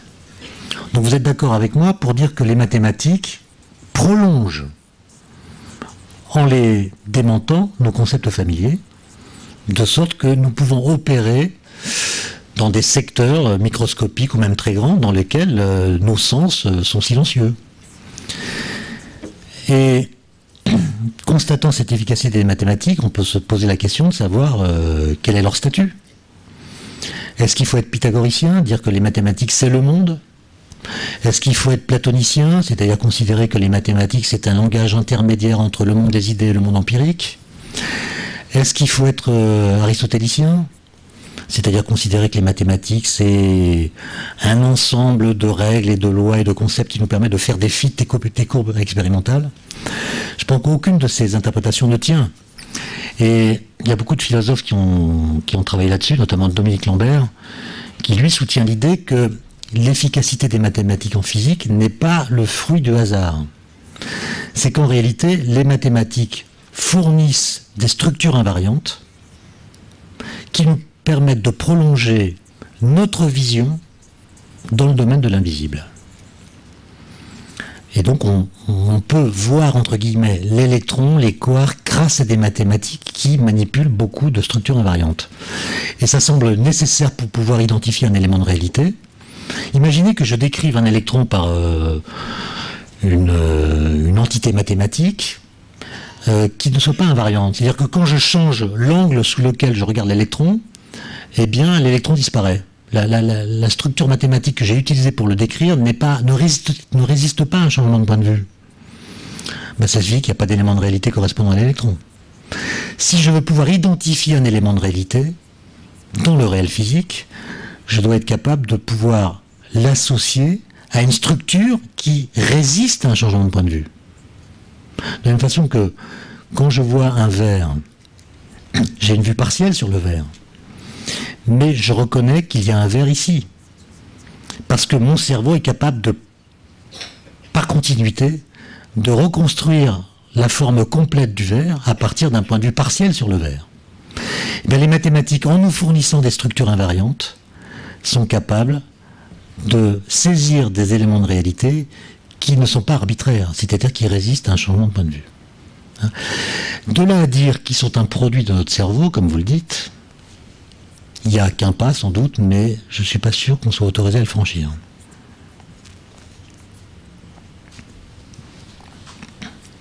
On n'est pas obligé de suivre Jean-Pierre Changeux.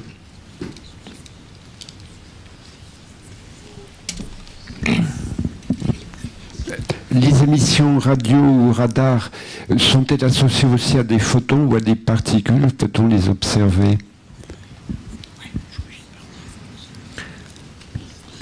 Je vais vous poser une question. C'est comment se fait-il que les questions n'aient rien à voir avec ce qu'on a dit? Mais je vais y répondre quand même. Les ondes radar ou radio sont des ondes électromagnétiques qu'on peut décrire avec l'électromagnétisme classique de façon très efficace. Formellement, ce sont des objets quantiques, mais pour les longueurs d'onde considérées, les approximations classiques fonctionnent très bien. Oui, bonjour.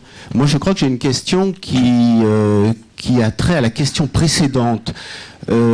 Comment peut-on définir des particules ou des antiparticules virtuelles? Bon, très facilement. C'est des particules qui sont en dehors de leur couche de masse.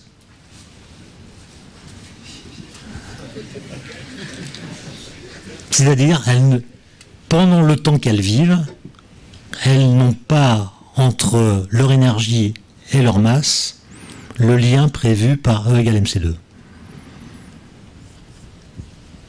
Donc finalement elles sont virtuelles au sens où leur existence d'une certaine façon viole la loi de conservation de l'énergie, et donc elles empruntent de l'énergie au vide pendant un certain temps, et plus elles empruntent d'énergie au vide, plus elles doivent rembourser le vide, l'énergie empruntée au vide rapidement, et donc elles ont une durée de vie très brève.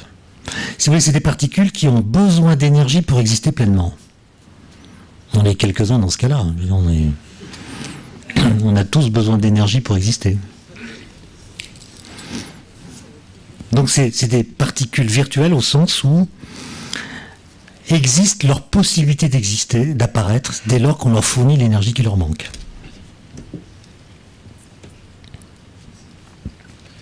Allez-y, monsieur, posez votre question. J'aurais deux questions, en fait, une en rapport avec, donc par ici, pour que vous voyez effectivement, la main doit être levée, droit devant, presque. Ah oui. Voilà, donc j'aurais deux questions, une en rapport avec ce cours et une en rapport avec le cours précédent, en fait, par rapport à aujourd'hui, ça serait au niveau, en fait, de la corrélation. Est-ce que l'univers dans lequel on est, on doit le voir comme un ensemble complètement fermé au niveau quantique des corrélations, ou est-ce qu'il y a plusieurs, je dirais, zones qui seraient limitées? Et par rapport, en fait, au cours précédent, c'était au niveau de l'équation de Planck sur laquelle je voulais revenir, sachant que les solutions paraissent à peu près continues et qu'on voit bien effectivement qu'au niveau du positionnement, je dirais, il y a de la discontinuité. Est-ce qu'il n'y a pas quelque chose d'assez choquant, je dirais, en fait, dans cette équation-là?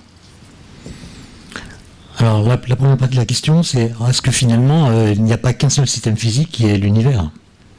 Parce que s'il y a des corrélations entre tous les objets qui ont interagi dans le passé, on peut dire que toute particule aujourd'hui a interagi dans le passé avec une autre particule, avec les autres particules, ne serait-ce que de façon gravitationnelle, et donc elles sont toutes corrélées, de sorte que le seul système physique que la mécanique quantique puisse reconnaître, ce serait l'univers tout entier. Et donc il y a effectivement des gens qui essaient de fabriquer une cosmologie quantique dans laquelle le seul système physique est l'univers. Mais d'un point de vue opératoire, on voit bien que une expérience du CERN donne des résultats qui sont indépendantes d'une expérience qui se ferait en même temps à Chicago. D'accord ? Donc on arrive à faire de la physique de façon relativement locale. Et il y a un certain nombre de théoriciens qui ont essayé de montrer comment, alors que cette non-séparabilité est la règle, on arrive quand même à vivre des situations qui sont isolées. Et donc à considérer des systèmes physiques isolés dont le comportement ne dépend pas de ce qui se passe sur Vénus ou ailleurs. Mais ça reste effectivement un problème, le problème de la séparation des systèmes et du caractère isolé qui permet de les décrire. C'est une question très compliquée. Maintenant, la deuxième partie de votre question, j'ai pas tout à fait compris. C'est le graphe que j'avais montré la première fois. C'est ça? Donc là, c'est l'axe des fréquences. Vous êtes dans une cavité de volume fini. toutes les fréquences ne sont pas possibles. Il y a ce qu'on appelle des modes propres, qui sont dénombrables, c'est-à-dire on peut les compter, leur affecter un nombre entier. Donc il y a une infinité, mais cette infinité est dénombrable. On peut numéroter ces modes, donc il y a le mode 1, le 2, le 3, le 4, le 5, et en fait il y en a une infinité. Là j'ai tracé des droites énergie égale n h nu, n est un nombre entier, h c'est la constante de Planck, nu c'est la fréquence. D'accord, donc excusez-moi, je suis en train de perdre ma voix. Donc vous avez plusieurs pentes possibles, la pente n égale 1, la pente n égale 2, etc. Et en fait, ce qu'il faut regarder, c'est les droites verticales. Évidemment, les fréquences entre 0 et 1 sont interdites dans la cavité, entre 1 et 2 elles sont interdites, donc je retiens que les modes propres, fréquence 1, 2, 3, etc. Si vous n'utilisez pas la quantification, donc l'idée de quanta, eh bien, ce mode-là, par exemple, peut avoir n'importe quelle énergie entre cette valeur-là et la valeur maximale prévue par l'équipartition d'énergie, c'est-à-dire par l'idée que l'énergie totale du corps noir se distribue sur tous les modes propres. Donc ce mode, il peut avoir un peu d'énergie ou toute cette quantité-là, il n'y a pas de valeur interdite. Si vous voulez. Toutes les grandeurs intermédiaires sont autorisées. Pareil pour le mode 2, etc. À partir du moment où vous introduisez la quantification, où vous dites que les échanges d'énergie ne peuvent se faire que par paquet de grandeur h nu. Ça veut dire que dans les interactions entre la lumière et la matière, entre la lumière dans l'enceinte et les parois de l'enceinte, eh bien on peut échanger un quantum qui a cette grandeur-là, ou bien 2, ça fait tout ça, ou bien 3, etc., mais pas de valeur intermédiaire. Vous voyez que quand on est au mode fondamental, le mode numéro 1, j'ai pas compté là, mais il y a une petite dizaine de quantas qui peuvent être échangés. 10 quantas. Maintenant, je prends le mode 2. Les quantas sont déjà plus gros parce que nu est plus grand. D'accord? Vous voyez qu'il y a moins de quantas qui peuvent être échangés. Il y en a 1, 2, 3, 4, 5, 6 à peu près. Maintenant, je prends le mode 3. Il n'y a plus que 4 quantas. Puis le mode 4, il y en a 3. Puis vous voyez qu'en allant vers les fréquences de plus en plus élevées, je vais arriver à un moment où l'équipartition empêchera l'échange d'un seul quanta, d'un seul quantum, parce que l'énergie de ce quantum sera plus grande que ce que prévoit l'équipartition d'énergie.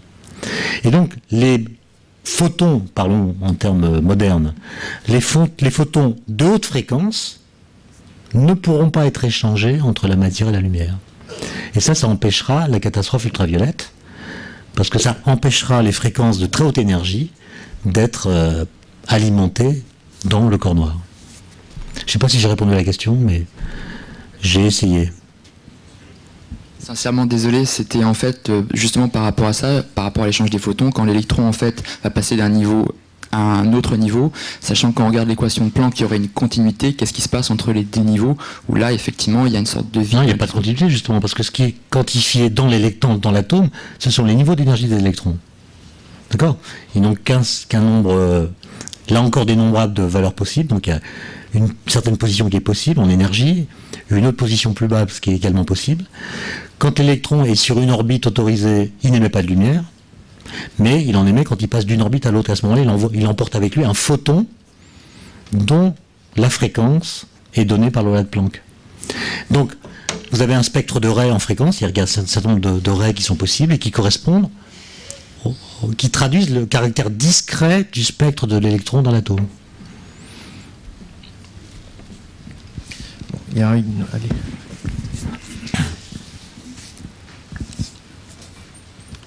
J'en reviens à la théorie des multivers avec Everett et David Deutsch. Je voudrais savoir est-ce que vous pensez que cette hypothèse a de l'avenir? Si je pose cette question, c'est que je connais les liens forts entre David Deutsch et Richard Dawkins et sa théorie mimétique. Quant à Keith Richards, je voudrais dire... Je ne sais pas s'il est dans l'état mort-vivant, dans l'état superposé mort-vivant. En tout cas, il semble... Si vous commencez à dire que Keith Richards est dans l'état du chat de Schrödinger, on va se fâcher. Il est parfaitement vivant. Ouais. En tout cas, il semble qu'il a cette vie comme le chat, justement. Ah oui, ça c'est vrai, par contre. Non, c'est pas parce qu'on est ressuscité qu'on est un chat de Schrödinger. On pourrait peut-être appeler ça la théorie du cocotier. Oui. Oui, le cocotier. Alors... Il y a des physiciens qui défendent l'hypothèse des mondes multiples, notamment Thibaut Damour, qui dit même que si Einstein était vivant aujourd'hui, c'est cette interprétation-là qui le séduirait. Ça reste à prouver. Il ne faut pas trop faire parler les morts. Moi, je pense que Einstein, s'il avait découvert les résultats de l'expérience d'aspect, il aurait dû subir une sorte d'apostasie d'une violence incroyable. Les résultats de l'expérience d'aspect auraient eu sur Einstein un impact qu'on a du mal à mesurer. Bon, donc je ne sais pas ce qu'il aurait fait, est-ce qu'il aurait continué la physique ou est-ce qu'il serait devenu plombier comme il l'avait souhaité par ailleurs.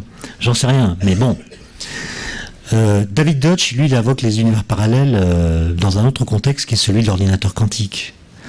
Un ordinateur quantique, effectivement, il est capable, enfin il n'existe pas encore, mais l'idée de l'ordinateur quantique, c'est d'utiliser la superposition quantique pour faire des bits quantiques plutôt que des bits classiques. Dans un ordinateur classique, un bit classique, il a comme valeur 0 ou 1. On-off, enfin, c'est un état dual, bien déterminé à chaque fois, mais qui peut prendre deux valeurs, 1 ou 0. Et le bit quantique, c'est un état superposé où on peut réaliser n'importe quelle combinaison linéaire du 0 et du 1. Et certains types de calculs, si on avait un ordinateur quantique pour les réaliser, permettrait de faire ces calculs beaucoup plus rapidement qu'un ordinateur classique. Pourquoi ? Parce qu'un ordinateur quantique pourrait faire un calcul qui est, comme on dit, massivement parallèle. C'est-à-dire qu'il fait des tas de calculs différents en même temps et qui vont, au bout d'un processus assez compliqué à décrire, donner le résultat du calcul que l'on souhaite. C'est-à-dire qu'ils vont faire plus de calculs que celui qu'on demande en explorant des virtualités, des chemins parallèles, si on peut appeler ça comme ça. Et David Deutsch défend l'idée que ces chemins parallèles constituent en fait des univers parallèles. Moi, je trouve que c'est un abus de langage. C'est un abus de langage. Est-ce qu'il y a... Voilà, on va prendre peut-être une autre question. Je la prends, voilà. Pour revenir sur une chose qui a été dite à propos du malaise constructif ou du constructivisme malaisé de Bohm. Et ensuite une question sur John Bell et Alain Aspect. Il y a une très jolie phrase de Cavaillès, elle est peut-être très forte d'ailleurs, définissant l'expérience comme un système de gestes, régi par des règles dans des conditions indépendantes de ces gestes. Enfin, c'est tout le problème. Et est-ce qu'il faut bien comprendre donc que les expériences de Alain Aspect confirment et non pas contredisent le théorème de John Bell? Merci. Les expériences d'Aspect tranchent la question de savoir si la mécanique quantique peut être complétée par des variables cachées locales en utilisant le théorème de Bell. C'est le théorème de Bell qui a montré que dans certaines conditions, la mécanique quantique prédit des résultats qui ne sont pas ceux d'une mécanique quantique complétée par des variables cachées. Et l'expérience d'Aspect a montré deux choses importantes. Premièrement, les inégalités de Bell, qui sont la limite qu'imposent aux corrélations les variables cachées supplémentaires, ces inégalités de Bell sont violées. D'accord, c'est le résultat important. Ces inégalités de Bell sont violées, donc la mécanique quantique sans variable cachée viole les inégalités de Bell qui s'appliquent aux théories à variables cachées. Et deuxième résultat, presque aussi important, c'est que la mécanique quantique viole les inégalités de Bell d'une façon conforme aux prédictions de la physique quantique. D'accord ? Donc pour moi, c'est le résultat du siècle, ça. C'est le résultat le plus important, sans doute, d'un point de vue épistémologique, du XXe siècle. Je suis désolé, je me rends bien compte qu'en vous racontant tout ça, j'ai laissé des blancs, j'ai pas tout dit, parce que j'étais stressé par la durée. Il faudrait 3 heures pour vraiment vous faire comprendre l'enchaînement de tous les arguments utilisés. C'est quand même un débat qui a duré 50 ans. Il y a eu les événements importants que j'ai signalés, mais il y a eu d'autres petits événements entre-temps que j'ai pas eu le temps d'évoquer. Mais je vous invite à approfondir la question par des lectures personnelles. Bon, je crois que... Il y a une question là. Il y en a encore, oui, à côté de... Voilà, allez-y. Je suis désolé de vous poser une question, vous finissez de dire que vous êtes stressé, mais enfin... j'ai cru comprendre tout à l'heure au cours de votre exposé que vous n'hésiteriez pas à nous donner quelques informations sur les théories de la décohérence et sur la théorie des expériences plutôt, et sur, disons, les possibilités qu'elles offrent de situer dans l'espace, si j'ai bien compris, le moment où on passe de la physique quantique à la physique classique. Merci. Alors le critère de démarcation entre le monde quantique et le monde classique est assez mal défini. Il reste flou. Par contre, on comprend qu'un système très macroscopique, on comprend maintenant pourquoi ou comment un système très macroscopique devient classique. Autrement dit, le monde est quantique, mais nous comprenons pourquoi nous le percevons classique. Ce qui est déjà pas mal. La frontière entre les deux mondes est ambivalente, c'est pas une frontière brutale, il n'y a pas une transition de phase entre le monde quantique et le monde macroscopique. Et si vous voulez voir comment cette transition lente peut être approchée, je vous recommande de lire les articles de Serge Haroche, notamment publiés dans, par exemple, le numéro hors série de Sciences et Avenir sur le chat de Schrödinger, qui est sorti il y a quelques semaines, dans lequel il montre comment, à l'école normale, ils ont fabriqué des chatons de Schrödinger, c'est-à-dire des petits chats de Schrödinger, pas avec des vrais chats, parce que la SPA serait furieuse, mais avec des cavités qui contiennent un petit nombre de photons ou d'atomes. Et il montre que comment, en augmentant le nombre de photons ou d'atomes contenus dans la cavité, donc en augmentant le nombre de degrés de liberté permettant de décrire le système, on accélère le processus de décohérence. Donc plus il y a de degrés de liberté dans le système, plus le système tend à devenir rapidement classique. Et quand le nombre est très élevé, eh bien il devient classique. Oui, il y a une question au fond de la salle.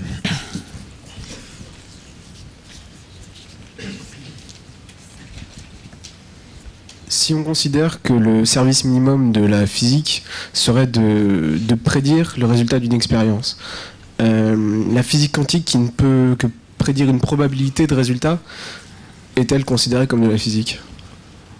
Ben, ça dépend de ce que vous appelez la physique. Mais en tout cas, le service minimum, elle le fait de façon maximale.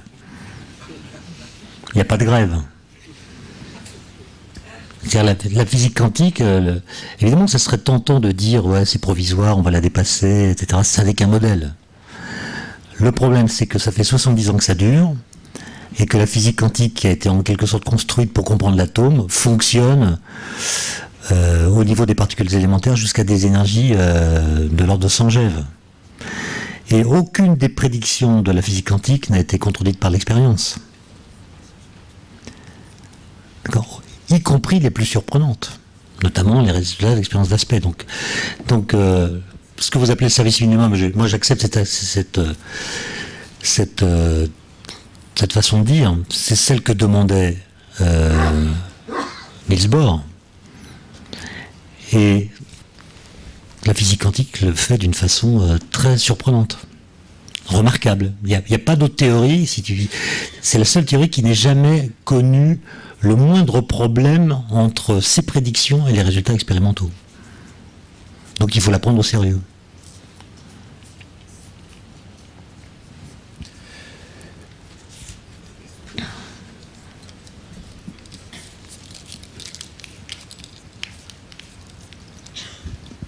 Merci. En revenant rapidement sur le problème de décohérence et plutôt de cohérence, la dernière fois vous aviez parlé justement des systèmes macroscopiques qui étaient quantiques, les superfluides et les lasers. Est-ce que vous pourriez juste en toucher un mot, pourquoi justement certains systèmes macroscopiques enfreignent en tout cas le modèle classique? Par exemple, un laser, il échappe à ce phénomène de décohérence. D'accord, donc il y a des systèmes pour lesquels l'environnement n'est pas couplé. Et donc pour eux, la décohérence ne se produit pas. Le couplage entre l'environnement et le système est en quelque sorte annulé. Et la décohérence, encore une fois, n'explique que les situations dans lesquelles le nombre de degrés de liberté est très important. Ça ne résout en rien le scandale intellectuel qu'on peut ressentir imaginant ce que peut être l'état physique d'une particule qui est dans un état superposé. La décohérence ne rend pas moins scandaleux le problème de l'électron qui est dans l'état A plus B. Elle permet de comprendre pourquoi beaucoup d'électrons dans l'état A plus B nous paraissent être constituer un système qui est descriptif par la physique classique. On va prendre une dernière question en haut à gauche de la salle.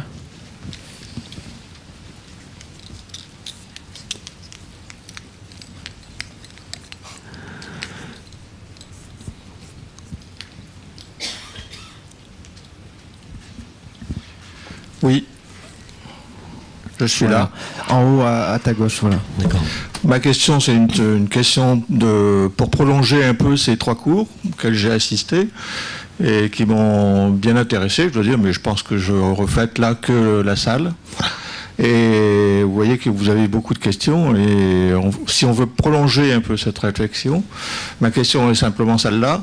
Est-ce que vous avez vous-même écrit quelque chose sur ces cours qui explique un peu ce que vous faites? Est-ce que vous pensez prendre une année sabbatique pour le faire? Ou avez-vous une bibliographie à nous proposer pour prolonger un peu ces réflexions? Merci.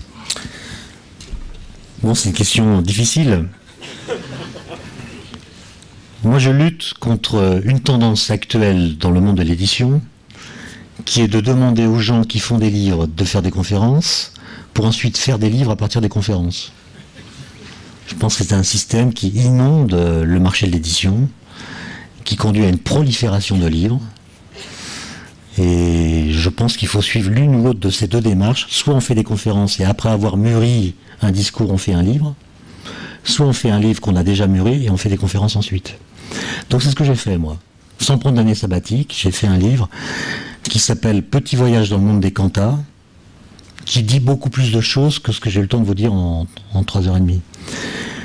Alors pour vous dire à quel point la vulgarisation est une démarche nécessaire et utile, lorsque ce livre est sorti, c'était en 2004 je crois, j'ai eu un appel téléphonique d'une journaliste d'un magazine de psychologie qui pensait qu'il s'agissait d'un recueil, en fait d'une enquête sur Bertrand Cantat et sa famille. Donc voilà, vous voyez qu'il y a encore du travail pour les vulgarisateurs. Et bêtement, j'ai dit non, c'est pas ça. Bon, merci Étienne Klein. Merci à vous.